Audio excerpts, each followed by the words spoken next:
Tribuners tidak terdaftar di DPT, warga Poka datangi kantor desa mengambil surat pengantar. Warga Poka antusias mendatangi kantor desa demi mengambil surat pengantar pencoblosan di tempat pemungutan suara TPS. Dari pantauan Tribun Ambon.com di kantor desa Poka, tepatnya di samping Tugu Lemena, Kecamatan Teluk Ambon, pukul 11 siang hari, warga masih terus berdatangan untuk mengambil surat pengantar. Sementara antrian telah dimulai sejak pukul 7:30 pagi. Ketua Panitia Pemilihan Kepala Desa Poka, Marten Manunai, mengatakan kedatangan warga ini untuk memperoleh surat pengantar yang menyatakan bahwa mereka merupakan warga asli Desa Poka. Pasalnya nama mereka tidak terdaftar dalam daftar pemilih tetap atau DPT yang diterbitkan sebelumnya, sehingga tidak mendapatkan undangan pencoblosan. Setelah sudah mendapatkan surat pengantar, barulah desa menerbitkan surat dan mereka bisa menggunakan hak suaranya di TPS masing-masing.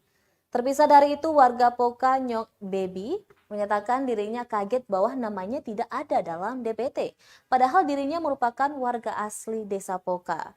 Desa Poka sendiri terdapat 5 calon kepala desa dan 10 tempat pemungutan suara.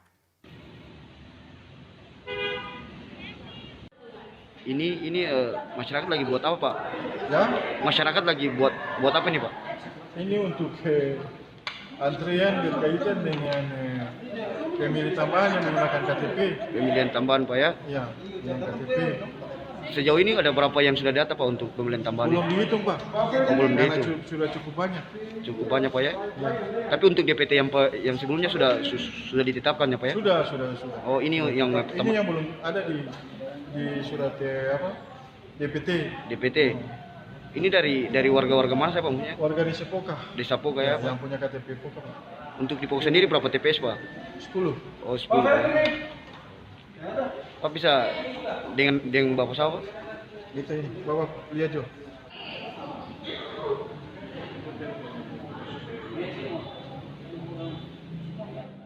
Terima kasih sudah nonton. Jangan lupa like, subscribe, dan share ya.